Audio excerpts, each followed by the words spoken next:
Assalamualaikum Bang Ihsanuddin Nursi.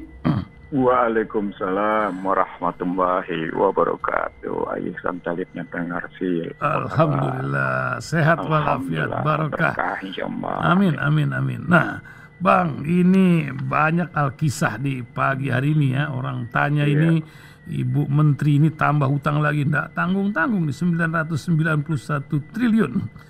Itu neto tuh. Neto ya, waduh. Kalau bruto berarti lebih besar. Gitu ya. Tapi kok dalam speech atau dalam sosmed kemarin juga di sosmed Deddy Kobuser memberikan sebuah keyakinan negeri ini bisa dan bisa bayar hutang. Tapi rakyat kan garuk-garuk. Kalau negeri utang, kita utang juga katanya. Maka ojol membuat rakyat menjadi pada benjol ini. Utang-utang online ini. Nah, apa yang terjadi sebenarnya di negeri kita ini? Literasi apa yang sedang berjalan? Covid kah? Atau memang bagian dari kemajuan? Bahkan buat ibu kota baru yang kita nggak perlu amat sekarang menurut banyak orang gitu. Bagaimana Bang? Silakan awal dari kisah kita pagi ini. Kalau soal utang, berita yang tadi dibacakan sudah membuktikan bahwa utang baru yang neto 999,1 itu dipakai untuk menutup utang lagi. Jadi dengan kalimat untuk menutup defisit. Kalau menutup defisit itu berarti ada keseimbangan primer yang keseimbangan primernya negatif istilahnya. Apa yang disebut dengan keseimbangan primer? Pendapatan negara tidak cukup untuk membayar bunga. Sehingga dia menciptakan utang baru untuk membayar bunga dan pokok. Jadi untuk bayar bunga aja nggak bisa tuh APBN. Itulah yang dituding sejak awal oleh pihak luar bahwa pendapatan negara itu lemah, rendah gitu. Nah, ketika dia bisa bilang bahwa utang bisa dibayar, yaitu tadi masih ada sumber daya yang mereka bisa garap untuk menjadi bagian dari pembayaran utang gitu. Salah satu contohnya kemarin ketika berusaha membatalkan ekspor batu bara, kan diprotes oleh beberapa negara juga dan oleh kalangan pemain batu bara, sampai akhirnya dibuka lagi tuh ekspornya gitu. Baru berapa hari kan katanya 1 bulan kan, ini tanda 10 hari cuma. 10 hari cuma. 10 hari. Nah, itu kelihatan bahwa negara tidak berdaya menghadapi tekanan kekuasaan pemodal di negara luar untuk soal itu. Gitu. Nah itu sementara kalau dia bilang ini untuk membiayai ibu kota baru, itu lagi-lagi ada kesenjangan aspirasi namanya. Jadi kalau pakai bahasa kebijakan publiknya, akuntabilitas publiknya rendah gitu. Apa yang dimaksud dengan akuntabilitas publik rendah? Antara kebutuhan masyarakat, aspirasi masyarakat, dengan perencanaan, pelaksanaan dan pengawasan pemerintah itu terjadi kesenjangan. Maka terjadilah apa yang disebut sebagai akuntabilitas publik pemerintah itu rendah. Apa yang dimaksud akuntabilitas rendah? Yaitu tadi soal amanah. Bahwa amanah masyarakat itu bukan soal ngebangun ibu kota baru, tapi soal bagaimana mengatasi ketertindasan, mengatasi kebodohan, kemiskinan, ketimpangan dan kehinaan misalnya. Itu yang diperintahkan oleh konstitusi. Tapi kan dijalankan, nggak dijalankan adalah membangun ibu kota baru gitu. Itu kalau dilihat dari perspektif itu gitu. Lalu yang ketiga, kalau kita lihat yang sedang terjadi apa nih kalau di tengah masyarakat kayak gini dengan utang pemerintah dan utang, ya karena ada paradigma yang salah dalam kebijakan pemerintah. Seperti saya bilang, mestinya ketika pemerintah sadar dia bisa meminjam uang dari BI dengan bunga 0%, nggak usah ciptakan surat utang, ambil aja semuanya dari BI, kan bunganya 0%. Iya kan? Satu, yang kedua ada prinsip lain. Setiap uang yang dicetak oleh pemerintah kan pada hakikatnya tertulis sebagai uang Negara Kesatuan Republik Indonesia. Artinya cetak aja uang dalam rangka membuat proyek. Nah, tapi ketika bilang cetak uang untuk buat proyek, proyeknya bukan proyek subjektif. Misalnya proyek subjektif itu bangun ibu kota negara walaupun bikin undang-undang gitu ya. Tapi proyek yang menyelesaikan masalah masyarakat, proyek yang sesuai dengan kebutuhan masyarakat, proyek yang sesuai dengan aspirasi masyarakat, misalnya atasi pengangguran gitu, atasi kemiskinan gitu. Itu misalnya. Contohnya lagi, Anda sudah membiayai 114 triliun untuk Menteri Kesehatan. Kementerian Kesehatan, bukan Menteri. Untuk Kementerian Kesehatan. Ya. Itu kan indikatornya mestinya kedaulatan negara di bidang kesehatan meningkat. Dalam faktanya kan malah kita tergantung. Contoh sederhananya apa? Kita tidak pernah dengar bagaimana nasib vaksin Nusantara, vaksin merah putih. Tapi terus kita impor. Itu kan nggak beres. Nah, ini juga Bang, urusan ini ya, vaksin dan penelitian. Ini orang jadi garuk-garuk kepala. Alih-alih kita menunggu vaksin merah putih. Tapi tahu-tahu lembaga riset sekelas Eijkman pun diobok-obok tanpa persiapan yang matang gitu. Oke lah kalau ada BRIN, ada sebuah peta atau blueprintnya kemana ini arahnya. Tapi alih-alih kita dapat vaksin nasional, apa yang terjadi sebenarnya di dunia riset ini yang menjadi tidak independen? Ini kan orang riset ini macam seniman yang luar biasa. Diganggu ini iramanya kan akan berubah. Budaya kerjanya lain gitu. Bagaimana Bang? Mereka tidak memahami apa itu kepekaan akademik sama kepekaan politik. Gitu. Mereka langsung menyatukan bahwa kepekaan akademik bisa menjadi kepekaan politik. Itu benar sepanjang kebijakannya memang berpihak pada masyarakat. Tapi sepanjang kebijakannya subjektif, maka orientasi akademik tidak bisa menjadi orientasi politik. Tapi ketika orientasi politik dimasukkan ke dalam orientasi akademik, maka yang terjadi adalah ambisi menggunakan lembaga-lembaga riset untuk hajat kepentingan politik gitu. Beda ini, saya melakukan itu ketika saya menjadi pejabat gitu ya. Bahwa basis kita mengambil kebijakan itu harus berbasis akademik. Dan salah satu indikator kebijakan akademiknya adalah dia menjawab masalah dan kebutuhan masyarakat sehingga kita menjalankan amanah gitu logikanya. Tapi ketika kepentingan politik diberikan muatan pada kepentingan akademik dan kepentingan politiknya bersifat subjektif, maka yang terjadi adalah kepentingan segelintir orang. Itu logikanya dulu dibangun dulu di situ. Nah, mari kita berpikir positif misalnya ketika didirikan BRIN gitu ya, Badan Riset Nasional gitu. Kita positif. Positif kita adalah ini disatukan seluruh badan riset dalam rangka peta jalan penelitian di Indonesia. Oke, kalau mau arahnya begitu sekarang pertanyaan, ini pendekatannya politik atau pendekatannya akademik? Karena ini riset nih. Ini risetnya. Nah, ketika sampai pada kepentingan riset, maka persoalan risetnya menjadi, ini risetnya untuk riset hajat hidup orang banyak, atau riset untuk yang namanya komersial. Nah, ini harus ditanya lagi seperti itu. Kenapa? Karena dalam kebijakan ekonominya semuanya sudah liberal. Lalu Anda mau bikin riset hajat hidup orang banyak di mana? Karena semuanya sudah lepas ke liberal. Logika politik sama logika akademiknya ketemu nggak di situ? Nggak, susah. Nggak ketemu. Susah. Ketawa panjang deh saya. Nggak nyambung. Contoh sederhana. Ketika vaksin mau diberikan ke rakyat Indonesia, baik apakah itu karena bantuan maupun karena kita impor gitu. Data siapa yang dipakai? Data BPS atau data KPU? Data KPU. Satu. Kenapa? Karena Kementerian Kesehatan menyatakan kapok saya menggunakan data BPS. Kalau kapok saya menggunakan data Kemenkes sendiri. Kan kacau kan? Ya, lucu. Ya.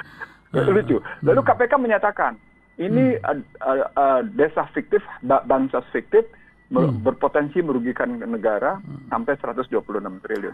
Sementara Kemensos juga menyatakan ini penerima bansos fiktif banyak. Itu jadi data mana yang kita pakai?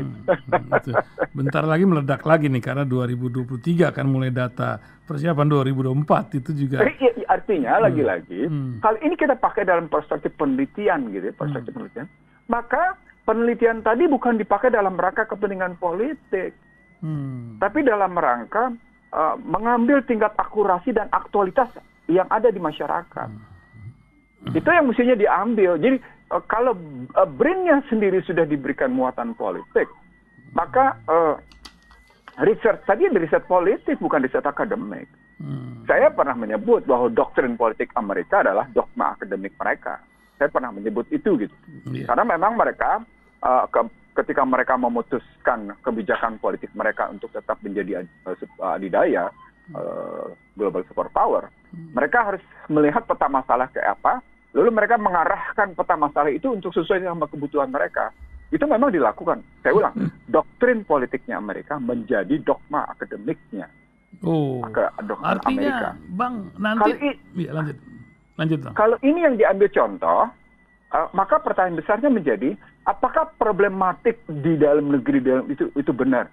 Nah, mereka menyadari bahwa harus ada titik temu antara doktrin akademik dan doktrin politik dengan dogma akademik. Jadi harus ketemu dulu nih berbicara. Dalam bahasa sederhana, ketika kebijakan politiknya berbasis akademik, maka dia sesungguhnya dalam rangka menjawab kebutuhan masyarakat terbesar. Amerika tidak dalam rangka menjawab kebutuhan masyarakat yang terbesar. Amerika sedang menjawab kebutuhan para pemilik modal besar-besaran dalam rangka memang mendikte seluruh dunia. Makanya mereka bikin kayak gitu. Jadi nggak usah heran kalau Amerika menggunakan doktrin akademik mereka menjadi dogma. Doktrin politik mereka menjadi dogma akademik mereka, nggak usah heran. Bahasa kopi. Kenapa mereka harus melindungi para investornya?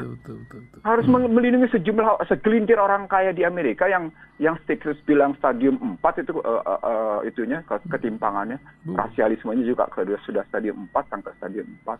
Dan mereka keluarkan kebijakan itu, maka perguruan tinggi ternama itu juga akhirnya ngikut seperti itu. Seperti misalnya ketika bagaimana Huntington menyebut the class of civilization.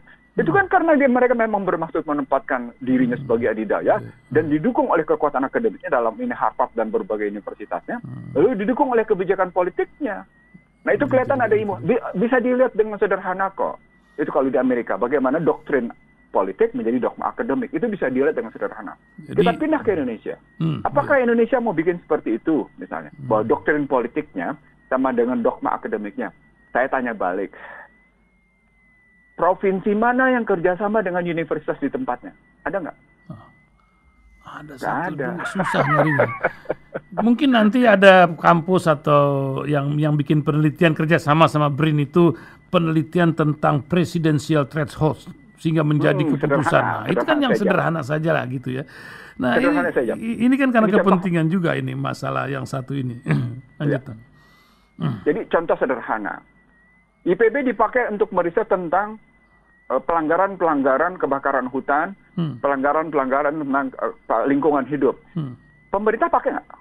Padahal jelas IPB, terang benderang itu di IPB. Kerjasamanya adalah kerjasama BPK dengan IPB. Pemerintah nggak pakai, itu ditendang malah dilecehkan. Apa buktinya? Banyak sekali kasus Sinarmas misalnya. Ketika begini jatuhnya aja beda. Kasus Freeport misalnya, jadi beda. Bahkan ada yang dikasih modal akhirnya ngebakar hutan. Gitu. Justru, jadi maksud saya, untuk indikator kecil saja, pemerintah bisa mengenyampingkan hasil riset sebuah universitas. Itu hasil riset yang dipakai oleh BPK. BPK menggunakan dasar hitung-hitungan untuk bicara tentang kerugian berdasarkan global climate change, kerugian lingkungan hidup, dirupiahkan berapa gitu. Kan itu tidak dipakai. Ada 2 kasus deh yang paling tidak yang ada di depan mata kita yang teringat gitu. Belum lagi kasus lain, belum lagi kasus yang Chevron yang macam-macam itu gitu di Riau sana gitu ya. Nah, lalu pertanyaan saya, ini saya ngambil benchmark tadi benchmark Amerika, benchmark Jepang. Kalau benchmark Jepang itu tiap provinsinya mendayagunakan universitasnya. Jadi universitas di sana itu merupakan kebun pengetahuan untuk dia gali apa yang bisa dia kembangkan. Bandung punya ITB, Provinsi Jawa Baratnya, itu kerjasama nggak dengan ITB dan UNPAD dalam rangka ngebangun perkembangan Jawa Barat? Enggak. Jawa Timur punya UNER sama ITS. Jawa Timur kerjasama nggak sama UNER dan ITS dalam rangka ngebangun kebijakan publiknya berbasis akademik? Enggak juga. Masing-masing.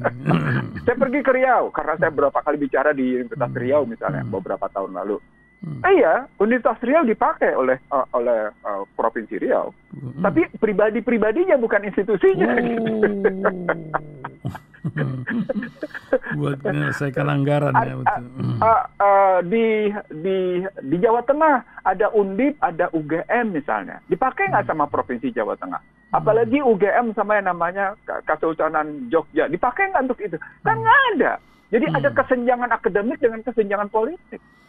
Dan kalau itu mau disatukan oleh BRIN, maka BRIN mesti lebih dulu menyelesaikan bagaimana hubungan relasi antara universitas dengan yang namanya kebijakan politiknya. Kalau kayak gitu berarti harus diberesin dulu partai politiknya, karena partai politiknya itu masalah. Sedangkan pucuk dari payung ini semua ada unsur partai politiknya, itu kan jadi masalah. Apalagi itu. Terus Anda ulang tahun tapi yang dikasih penghargaan oleh Muri soal masak-memasak, kan aneh. Luar biasa. Seolah-olah udahlah jangan main politik, main masak-memasak aja kan gitu. Itu buat saya itu bukan penghargaan, itu kacau itu. Itu sebuah bahasa lain dari keadaan yang ada sekarang. Satire yang luar biasa itu. Satire dari Jaya Prana itu. Bang, ini ngadepin negeri yang orang itu berharap biasanya dengan DPR. Bahkan orang juga berharap sebenarnya dengan pers.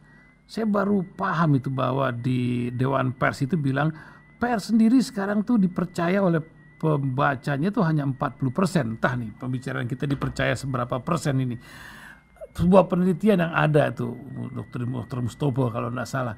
Kepercayaan masyarakat ini kepada siapa ya?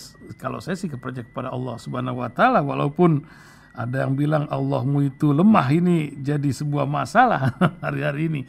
Apa yang Bang Ihsanuddin lihat, percaya pada siapa dan mau bagaimana? Banyak orang bingung sekarang nih Bang. Zaman bingung sekarang nih. Ya itu yang saya bilang FUKA. FUKA, emang ada penelitiannya gitu Bang? Emang zaman akan ada. Itu jadi era ini era FUKA, era volatile, era uncertainty, era kompleks dan era ambigu. Nah, salah satu indikatornya tadi kepercayaan masyarakat itu 40% itu ketinggian ya rasanya. Oh gitu. Itu dengan pers supaya masih ada pers. Untuk membentuk opini masyarakat orang masih dipimpin oleh TV gitu ya. Tapi orang tahu bahwa yang namanya pers sudah menjadi bagian dari oligarki. Sudah menjadi industri media tepatnya. Nah disitulah kesalahan sistem lagi. Mestinya ada sebuah lembaga pers itu menjadi lembaga publik yang memang bicaranya kepentingan publik, bukan kepentingan masyarakat, bukan kepentingan pemerintah. Kita punya penyiaran publik, ada TVRI, ada RRI misalnya. Tapi Anda lihat, boleh nggak kritik di situ? Wah, bisa. Ganti itu direkturnya kemarin diganti. Boleh nggak bicara kritis di situ? Nggak bisa, nggak boleh. Karena mereka langsung bermain pada anggaran. Kalau lo kritik-kritik gue nggak kasih anggaran, gue persulit anggaran lo. Itu politik anggarannya dahsyat. Di situ kelihatan kesalahan sistem, kesalahan karakter, kesalahan kepentingan. Disitulah industri media memang tergantung sekali pada kekuatan modal. Dan itu era sudah terjadi sejak yang namanya awal abad 21, di mana terjadi pergeseran peran pers dari lembaga yang bermaksud memenuhi hajat hidup orang banyak di bidang pemberitaan, di bidang informasi, menjadi lembaga pembentuk opini bagi kepentingan modal. Dalam kerangka vaksin misalnya, sejumlah produsen vaksin itu belanja medianya luar biasa kalau data saya punya. Mereka belanja media, mereka bicara tentang lembaga-lembaga pengaruh, mereka bicara tentang sejumlah orang-orang cerdas cendekia, orang bicara juga ke kelompok tertentu. Semuanya dalam rangka mengarahkan masyarakat untuk menerima vaksin mandatori.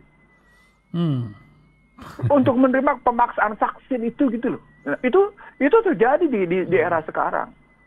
Nah, lalu masyarakat bilang, iya kita tidak lagi bisa percaya. Lalu bagaimana yang percaya? Mereka bermain di media sosial. Media sosial juga kan punya masalah. Apakah beritanya bisa dikonfirmasi, bisa divalidasi, dan bisa diverifikasi? Untuk mencegah yang namanya hoax itu, gitu. Untuk mencegah yang namanya fake atau false truth gitu ya. Kepalsuan yang dibenarkan. Iya, false truth itu kan, teori yang baru yang ada.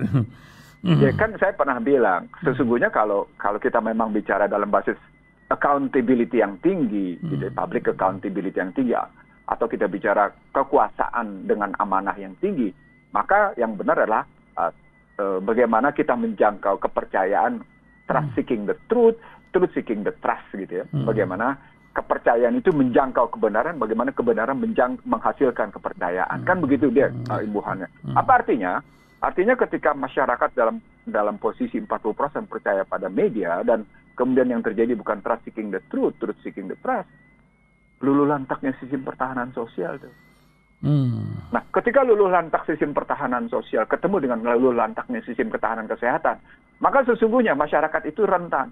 Dan ketika masyarakat itu rentan ditambah lagi dengan perekonomian seperti kita cerita tadi, maka sesungguhnya negara itu rentan.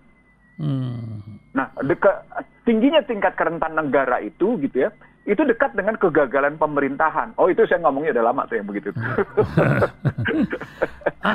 Untuk ini ada yang bisa kita pelajari dari peristiwa Kazakhstan nggak? Menarik nih. Ini kan ibu kotanya juga pindah, minyaknya juga luar biasa, dan ada di balik-balik itu ada balik. Ini kalau kita lihat sebuah sandiwara di sana tuh unik juga. Gimana Bang melihatnya? Pelajaran di sana. Saya ngikutin sampai akhirnya dialog Putin sama Biden itu juga seru gitu. Bahkan para petingginya dialognya sampai 8 jam tapi belum menghasilkan apa-apa gitu.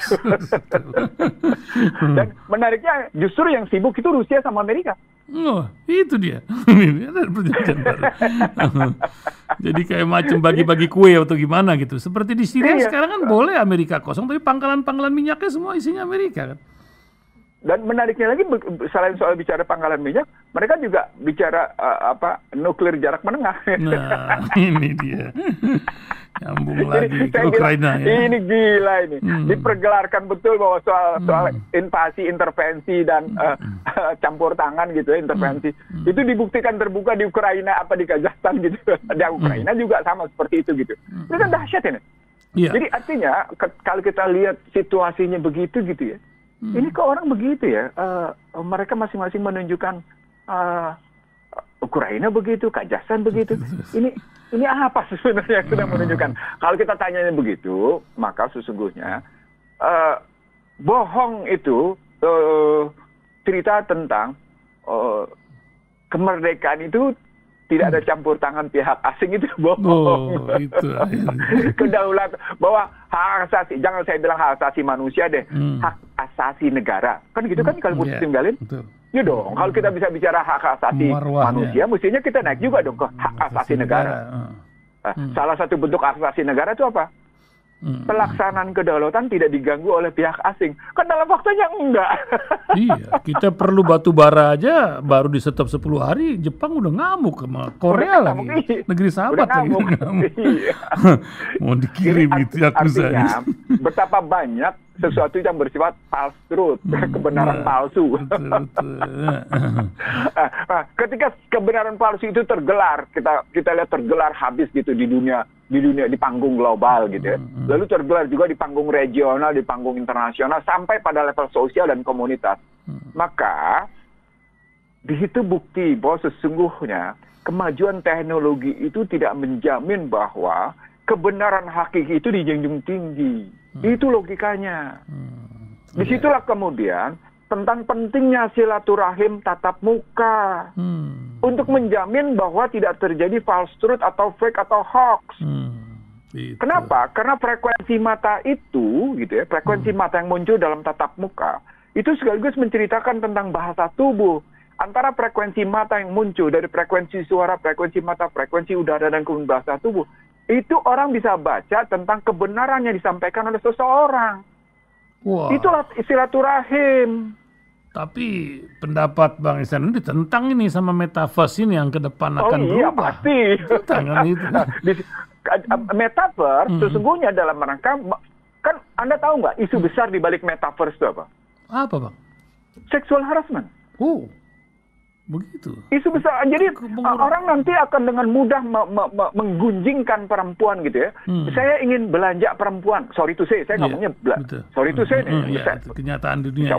Astagfirullah. Itu isu besar di balik metaverse itu soal hubungan lelaki sama perempuan loh.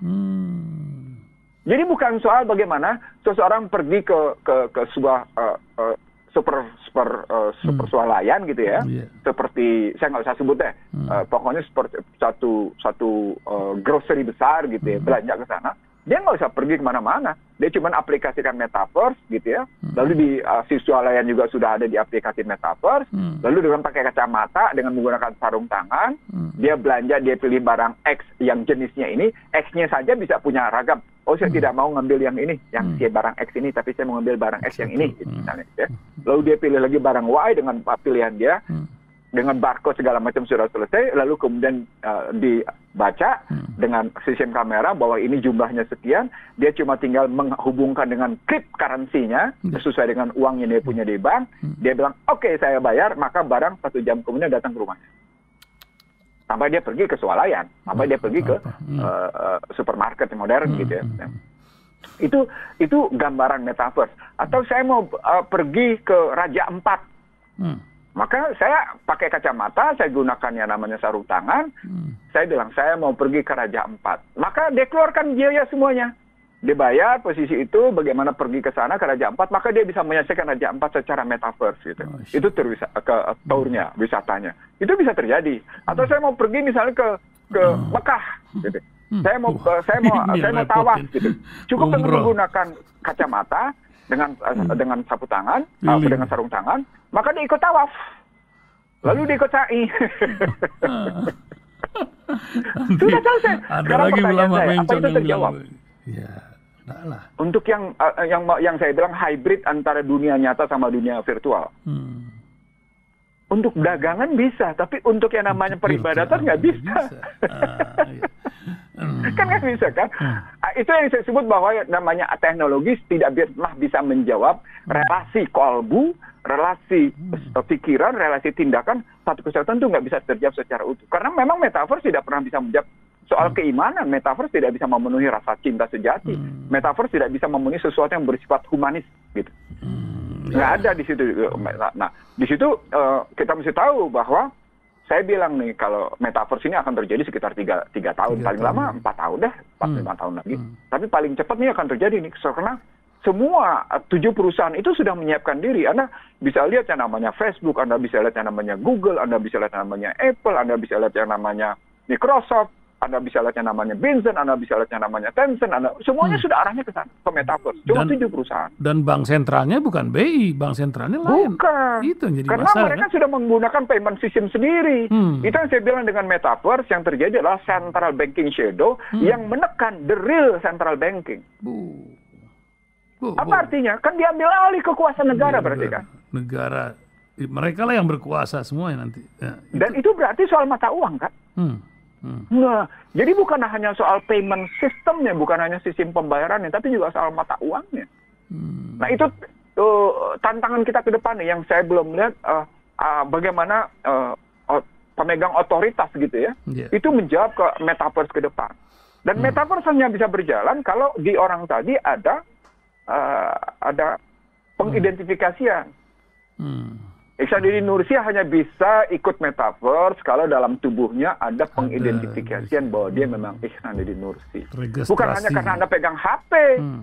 HP-nya Iksanuddin Nursi bisa dipegang oleh siapapun. Tapi apakah itu betul-betul Iksanuddin Nursi? Tergantung apakah dalam tubuh Iksanuddin Nursi sudah pengidentifikasian apa belum. Nah, sekarang pertanyaannya, bagaimana mengidentifikasikan bahwa itu sungguh-sungguh Iksanuddin Nursi atau itu sungguh-sungguh Ihsan Talib? Masukkan chip ke dalam tubuh manusianya. Orang plat nomor mobil aja akhir tahun besok ada chipnya kok. Berarti kan ada chip kan?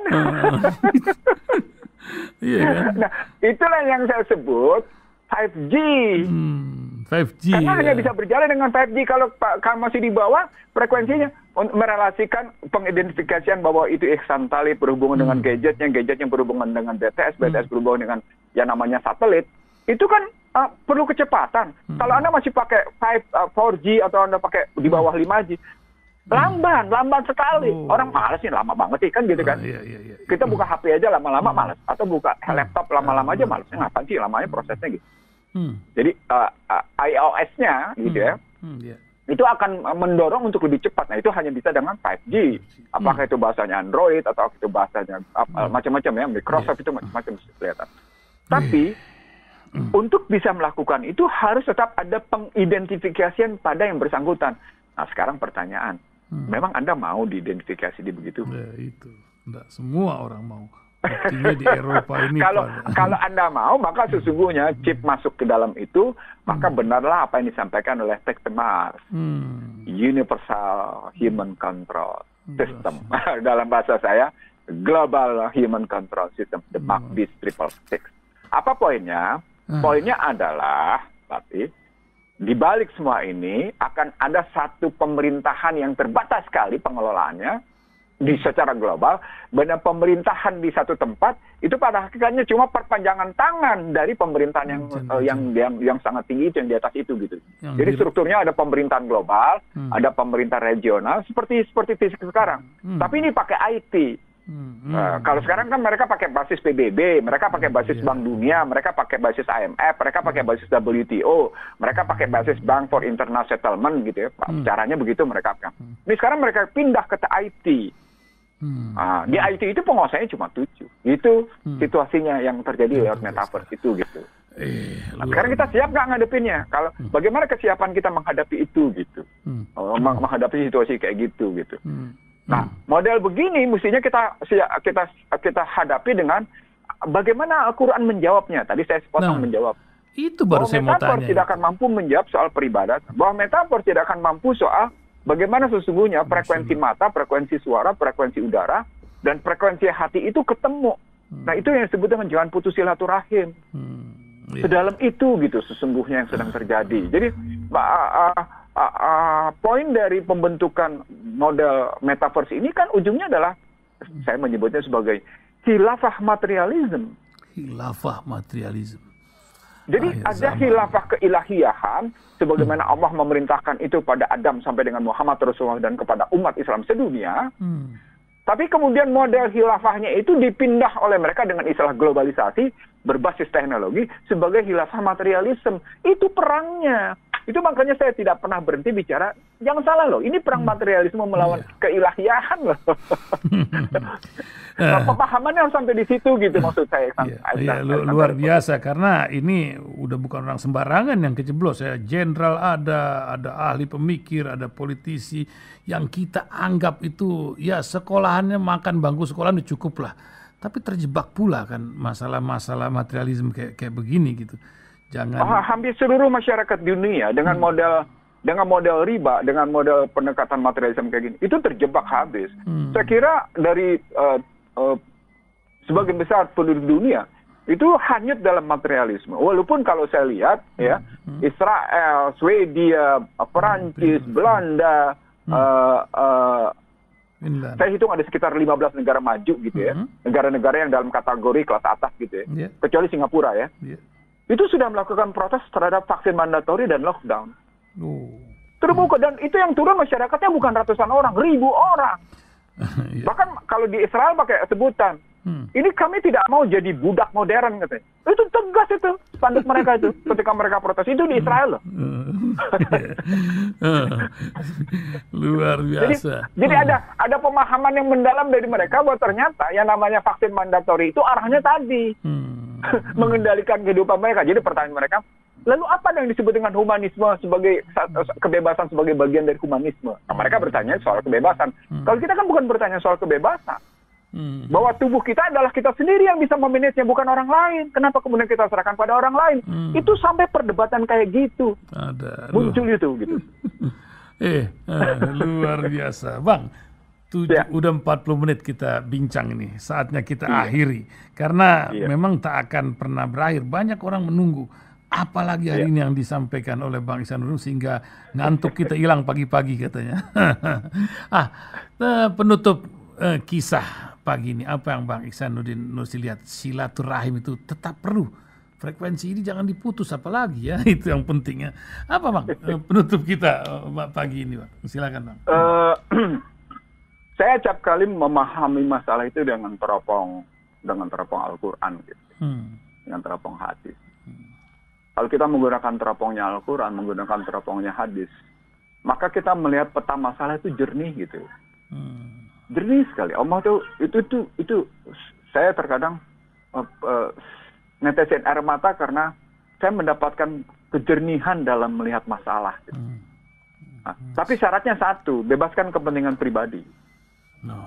Kita hanya bisa menggunakan Al-Quran dan hadis sebagai teropong untuk melihat kenyataan gitu ya. Untuk memotret keadaan berdasarkan Al-Quran dan hadis gitu. Itu bisa kita lakukan kalau kita tidak punya kepentingan pribadi. Kepentingan subjektif kita hilang gitu di situ. Kali dibilang hilang, bohong deh. Minim gitu. Sangat minim. Itu artinya ketika kita melihat sesuatu dengan teropong Al-Quran dan hadis, maka benar kita nggak boleh ninggalin Al-Quran. Benar kita nggak boleh ninggalin hadis. Terutama karena memang hudalina sawawinat menahuda wal furqan kan. Jangan menggunakan kekuatan-kekuatan materialisme sebagai petunjuk kehidupan. Kan kita gunakan. Kan sejak awal saya bilang, kenapa kita bicara soal jaga jarak? Kenapa kita bicara soal pakai masker? Kenapa kita kemudian tidak boleh bersentuh tangan? Itu hudalina sawawinat minal huda wal furqan, atau itu kemudian kudanya materialisme? Makanya saya teriak-teriak wajah tua hiya lagi fator samawati sama dengan inna sholati wa nusuki wa mamati. Ini kita sedang pegang apa ini sesungguhnya kehidupan kita nih kalau kayak gini. Kenapa kita patuh pada yang namanya petunjuk-petunjuk yang menyesatkan? Kan gitu jadi pertanyaannya. Sementara kita diwajibkan sholat aja tidak boleh berjarak, ini tetap akibat pernah disuruh berjarak, maka kita berjarak. Sampai dengan sekarang sulit banget untuk merapatkan saf. Itu fakta, kita tidak tetap ada kesulitan karena dalam setahun kemarin kita sudah terbiasa. Saya pernah di satu masjid, bagus sekali masjidnya, imamnya bagus sekali bacanya, tapi soal saf itu nggak peduli tuh. Itu gimana tuh? Padahal itu bagian dari kesempurnaan sholat berjamaah. Gitu. Kebiasaan. Itu karena keberhasilan tadi ada petunjuk lain yang dipakai oleh umat Islam dalam ini dalam peribadatan loh, bukan dalam rangka muamalah loh. Dalam peribadatan saja mereka berhasil mengintervensi gitu ya. Mereka berhasil menginfiltrasi dan mereka berhasil melakukan yang namanya gangguan luar biasa gitu. Apalagi dalam muamalah. Kebayang nggak? Subhanallah, astagfirullah, subhanallah, astagfirullah, subhanallah, astagfirullah. Kebayang nggak? Kalau dalam ibadah saja mereka berhasil mengacak-acak, maka dalam muamalah pasti mereka akan mengacak-acak lebih dalam. Dan itu yang mestinya kita jawab sekarang. Bagaimana perilaku ibadah kita itu tidak mereka acak-acak, dan dalam muamalah kita tetap pegang hudalina sawawinat minal huda wal furqan. Ini kita masih pegang asyhadu alla ilaha illallah kan? Kita masih pegang la ilaha illallah kan? Dan kemudian dengan Muhammad Rasulullah sebagai utusannya untuk akhlakul karimah kan? Dalam rangka kita mendapatkan nafsul mutmainah kan? Lalu kenapa kita masih pegang ke tempat yang lain? Itu gugatan-gugatan yang saya munculkan gitu. Kenapa kita tidak sadari bahwa ini sebenarnya bagian dari walantado anka yahuda wa nasrani tattabi'un gitu? Kenapa kita tidak sadari itu gitu? Bahwa itu akan terus berjalan sebagaimana Allah menceritakannya dalam Al-Quran. Ini yang terus terang saya risau sampai di sini. Saya risau sekali betapa namanya kaum kafir dan munafik bersatu untuk menghajar Islam, sementara Islam ini tidak bisa bersatu. Kan gitu ujungnya. Munafik dan contoh tadi tentang Amerika dan Rusia gitu ya. Mereka duduk bareng hanya mempertahankan kepentingan masing-masing dalam konteks bangsa lain gitu. Baik dalam rangka Ukraina maupun dalam rangka Kazakhstan. Itu kan seru. Makanya saya senyum, ini gila bener nih pertontonan global ini kayak gini gitu. Sementara pada saat yang sama si Cina tenang-tenang aja, ngurusin terus kepentingan dirinya dan siap memasukin era metaverse gitu. Jadi ada sesuatu di mana bangsa ini senjang sekali pada perkembangan ilmu pengetahuan, teknologi dan pertarungan global gitu, dan cuma sibuk untuk hal-hal yang tidak karu-karuan. Dan umatnya, warga negaranya yang mayoritas Islam itu hanyut dalam posisi yang tidak lagi memegang ajaran. Dan kita berhasil diacak-acak gitu. Saya jadi teringat ketika, subhanallah, astagfirullah sekali lagi. Saya teringat lagi omongan saya di depan para orang-orang cerdas cendekia. Sesungguhnya bangsa ini mau dibawa kemana? Kalau pertarungan strategis kayak gini kita abai. Sama seperti saya bicara di beberapa kementerian. Padahal saya pembicara tunggal loh. Dan saya berharap pembicara saya sebagai pembicara tunggal itu dirontokin sama mereka. Kan biasa tuh, saya suka bicara kayak gitu. Rontokin pendapat gua kalau lo bisa. Kan saya ngomongnya gitu. Tujuannya satu, mencari yang terbaik. Bukan dalam rangka menantang perdebatan, bukan. Tapi mencari yang terbaik. Dan kepentingan terbaik itu bukan kepentingan kita, tapi kepentingan masyarakat. Nah, sebagai penutup jadi, kalau kita memang umat Islam, dan kita betul-betul memegang la ilaha illallah, kita betul-betul menegakkan asyhadu alla ilaha illallah, dan as-salatu imaduddin gitu posisi. Inna salata tanha 'anil fahsya'i wal munkar. Maka mari kita tarik relasi peribadatan kita sesuai dengan petunjuk Rasul, sesuai dengan perintah Allah. Lalu dalam peribadatan itu kita tarik dalam rangka muamalah, sehingga amar ma'ruf nahi munkar bisa kita tegakkan. Dan kita tidak dalam rangka cuma sekedar ahli ibadah, tapi ahli muamalah, kita nggak jelas malah. Demikian akhir dari pendengar rasio dan pemirsa rasio TV. Salah menjadi tanggung jawab saya, dan karenanya saya memohon maaf dari Allah dan dari seluruh pendengar rasio serta pemirsa rasio TV. Dan kalau benar bukan karena saya, tapi karena kehendak Allah semata. Wabillahi taufiq wal hidayah. Assalamualaikum warahmatullahi wabarakatuh. Waalaikumsalam warahmatullahi wabarakatuh.